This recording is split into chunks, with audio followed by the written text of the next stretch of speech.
बदनाम करने वालों की सजा अल्लाह की बारगाह में बहुत सख्त है। वो लोग जो किसी की इज्जत से खेलते हैं, दुनिया और आखिरत दोनों में रसवाई का सामना करेंगे।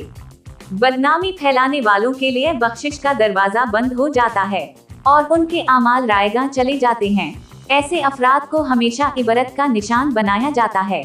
जो लोग दूसरों की इज्जत और नामूस को दागदार करने की कोशिश करते हैं, वो दरअसल अपने आप को बर्बाद कर रहे होते हैं।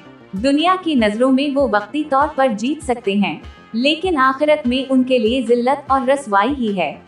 किसी के सब्र को मत आजमाना, क्योंकि सब्र का इम्तिहान अक्सर दर्दनाक अंजाम तक पहुंच जाता है।